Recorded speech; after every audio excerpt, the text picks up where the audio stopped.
दोस्तों, स्वागत है आपका मेरे YouTube चैनल इंग्लिश बाबू पर। और आज मैं फिर हाजिर हूँ आपके साथ एक नई स्टोरी लेकर।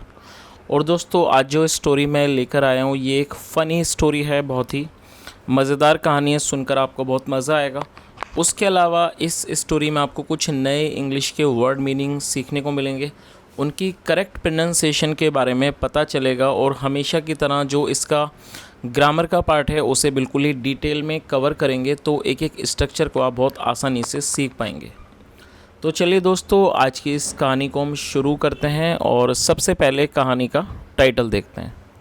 कहानी का टाइटल है द प्रीस्ट स्लीपर। क्या मतलब हुआ दोस्तों? यहाँ प्रीस्ट के बाद एपेस्ट्रॉफी एस का प्रयोग किया गया है, जिसका मतलब होता है का के की। जब आप किसी के साथ कुछ जोड़ना चाहते हैं तो एपेस्ट्रॉफी एस का प्रयोग किया जाता है।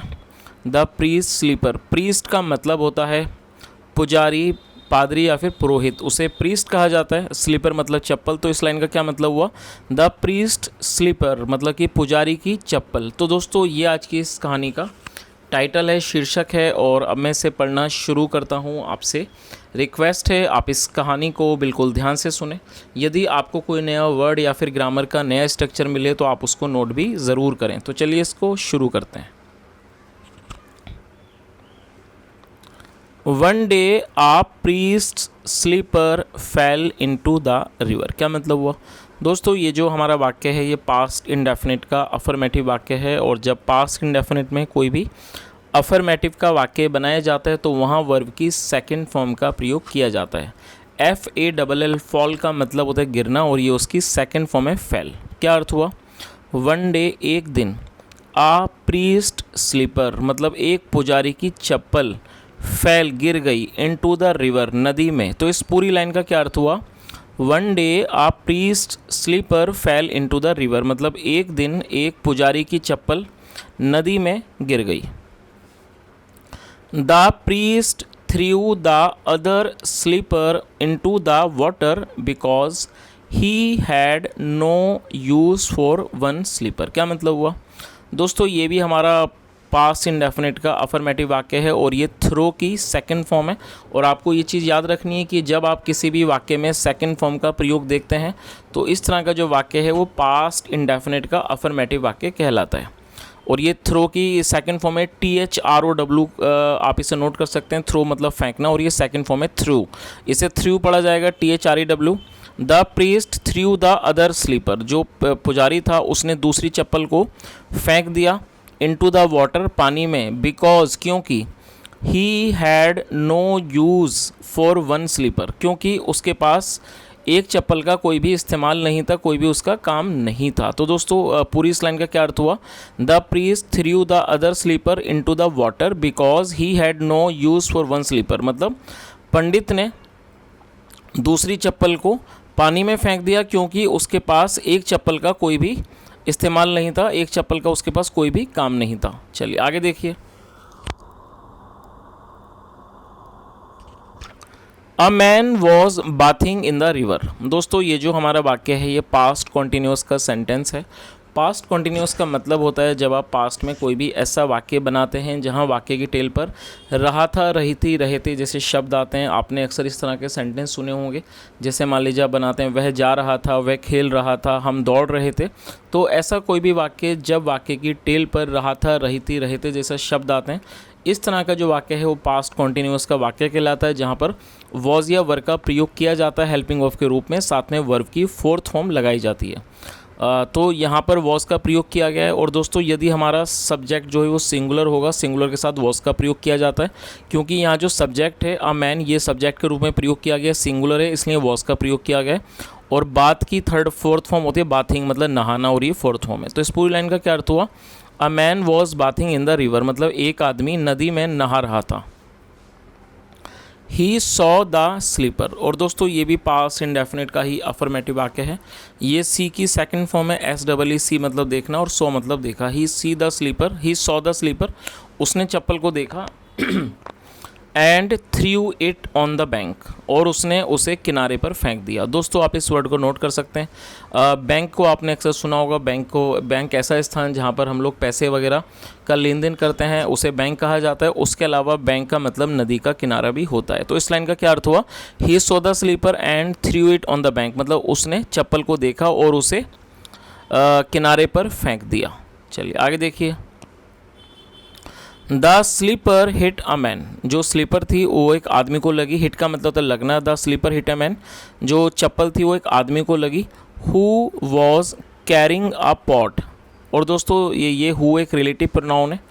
जब हम किसी का रेफरेंस देते हैं तो हु का प्रयोग किया जाता है। हु वॉज कैरिंग मतलब कि जो ले जा रहा था, अ पॉट एक बर्तन को, ऑफ खीर मतलब जो एक खीर के बर्तन को ले जा रहा था, ऑन हिज हेड अपने सर पर। तो इस पूरी लाइन का क्या अर्थ हुआ? The slipper hit a man who was carrying a pot of kheer on his head, मतलब चप्पल एक आदमी को लगी जो अपने सर पर एक खीर के बर्तन को, एक खीर के मटके को ले जा रहा था। चलिए आगे देखिए। द पॉट ब्रोक, और ये भी सेकंड फॉर्म है और ये भी पास्ट इंडेफिनिट का अफर्मेटिव वाक्य है। द पॉट ब्रोक, जो बर्तन था, पॉट था, ब्रोक वो टूट गया। ब्रेक की सेकंड फॉर्म में ब्रोक टूट गया। एंड द खीर स्प्लिट, और वो जो खीर थी वो स्प्लिट होगी मतलब कि वो बिखर गई। ऑन द ग्राउंड ज़मीन पर। चलिए आगे देखिए।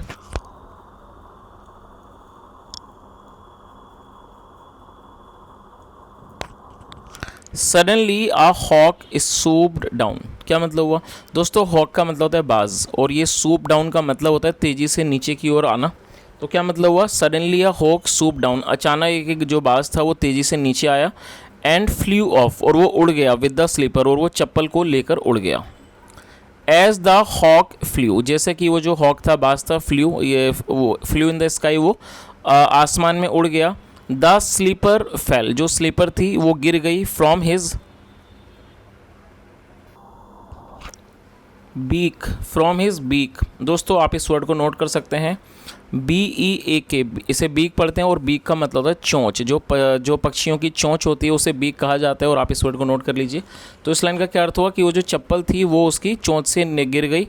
इनटू द प्लेट्स, कहाँ गिर गई? प्लेट्स में गिर गई। ऑफ पीपल, लोगों की। हु वर ईटिंग, जो कि खा रहे थे।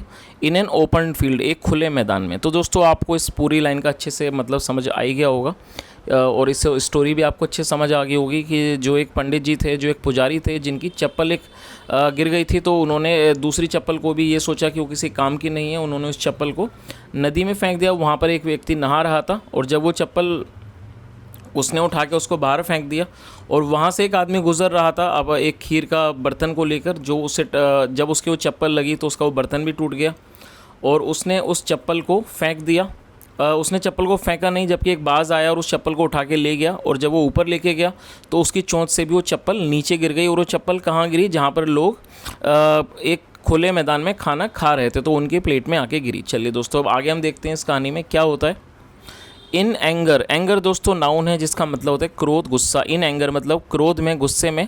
दे थ्रू द स्लीपर, और ये दे जो है ये प्लूरल नाउन है। और दोस्तों दे का मतलब होता है वे या फिर वे लोग। जब वाक्य में हम कोई भी ऐसा सब्जेक्ट लेते हैं जहाँ पर सब्जेक्ट की संख्या एक से अधिक होती है, मतलब कि यदि वो एक से अधिक लोगों के बारे में बात होती है, तो वहाँ पर दे का प्रयोग किया जाता है, जिसका मतलब होता है वे या वे लोग, और ये एक प्लूरल नाउन है। तो आप इस चीज़ को भी नोट कर सकते हैं।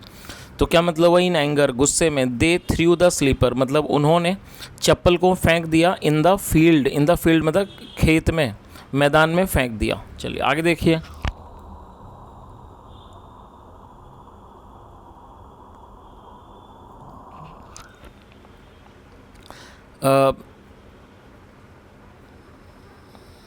अ man was busy milking a cow, क्या मतलब हुआ? दोस्तों मिल्किंग का मतलब होता है दूध दोहना। जब कोई व्यक्ति दूध दोहता है, मतलब कि किसी बकरी का या फिर गाय भैंस का जो दूध निकालने की जो प्रक्रिया होती है उसे मिल्किंग कहा जाता है, दूध निकालना। तो क्या मतलब हुआ? When a man was busy milking a cow, मतलब जो एक आदमी था वो व्यस्त था गाय का दूध निकालने में, गाय का दूध धोने में वो व्यस्त था। द स्लीपर वेंट, जो स्लीपर थी, जो चप्पल थी वो चली गई। एंड हंग, और वो टंग गई। On one of the cow's horn, और यहाँ भी एपिस्ट्रॉफी ऐसे काऊ के बाद इसका मतलब काके की। तो क्या मतलब हुआ कि जो चप्पल थी वो गई और वो टंग गई। कहाँ टंग गई? On one of cows horn, मतलब गाय के एक सींग पर वो चप्पल जाकर टंग गई। शी स्टार्टेड जंपिंग अराउंड, क्या मतलब हुआ दोस्तों? ये जो हमारा वाक्य है, इस वाक्य में स्टार्टेड के साथ फोर्थ फॉर्म का प्रयोग किया गया है। ये शायद आपके लिए एक नया स्ट्रक्चर हो सकता है। तो जब आप कोई भी ऐसा वाक्य बनाएं जहां आपके वाक्य के टेल पर लगा, लगी, लगे जैसे शब्द आते हैं, तब इस स्ट्रक्चर का प्रयोग किया जाता है। अब जैसे ये वाक्य है, शी स्टार्टेड जंपिंग, जंप मतलब होता है कूदना, और अराउंड मतलब आसपास। शी स्टार्टेड जंपिंग अराउंड मतलब वह आसपास कूदने लगी। तो दोस्तों जब आप ऐसा वाक्य बनाते हैं, जब वाक्य की टेल पर लगा, लगी जैसे शब्द आते हैं, तब इस स्ट्रक्चर का यूज़ किया जाता है। सबसे पहले सब्जेक्ट लिखते हैं, उसके बाद स्टार्टेड और साथ में वर्ब की फोर्थ फॉर्म लगाई जाती है। मान लीजिए वाक्य बनाते हैं, वह दौड़ने लगा, तो आप क्या क्या बनाएंगे? ही स्टार्टेड रनिंग, मतलब सब्जेक्ट के बाद स्टार्टेड और साथ में फोर्थ फॉर्म। तो इस तरह से आप इस स्ट्रक्चर का यूज़ करके वाक्यों को बना सकते हैं। तो इस लाइन का क्या अर्थ हुआ कि शी स्टार्टेड जंपिंग अराउंड, और वो आसपास कूदने लगी, जंप करने लगी। The angry milkman threw the slipper. Milkman का मतलब है ग्वाला। तो जो एंग्री मतलब वो जो गुस्से में था, या कह सकते हैं जो क्रोधित जो ग्वाला था, थ्रू द स्लीपर, उसने चप्पल को फेंक दिया into a near by house, एक नज़दीकी घर में उसने उस चप्पल को फेंक दिया गुस्से में। चलिए आगे देखिए।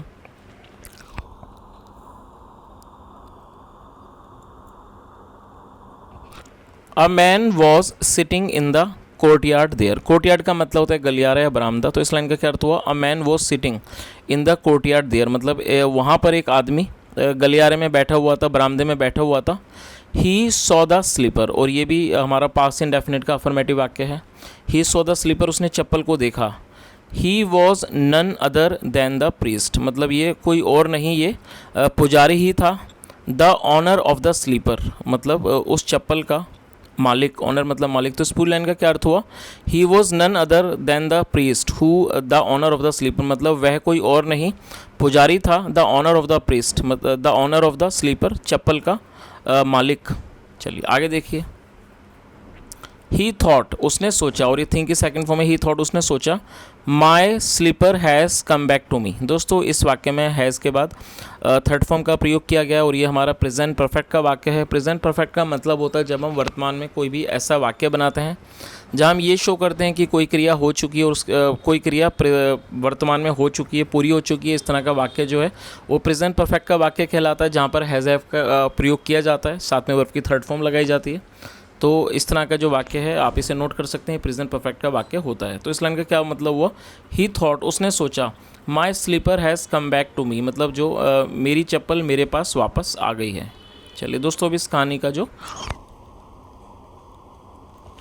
का जो मॉरल है वो भी एक बार देख लेते हैं। क्या मॉरल है इस कहानी का? It is a small world, मतलब कि एक छोटी दुनिया है।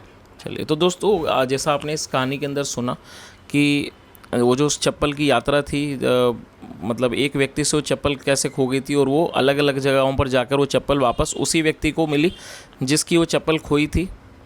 तो जिस वजह से ये चीज़ कही गई है मॉरल में कि एक छोटी सी दुनिया है और चीज़ें घूम फिर के आसपास हमारे सामने ही आती हैं। तो दोस्तों ये आज की एक छोटी सी स्टोरी थी, और यदि आपको आज की कहानी अच्छी लगी हो, मेरा पढ़ाने का प्रयास भी आपको अच्छा लगा हो, तो आपसे रिक्वेस्ट है आप वीडियो को ज़रूर लाइक करें, शेयर करें, चैनल को भी सब्सक्राइब करें, और कमेंट करके ज़रूर बताएं यदि आपका कोई सुझाव हो। यहाँ तक सुनने के लिए thank you so much. Have a nice day and bye.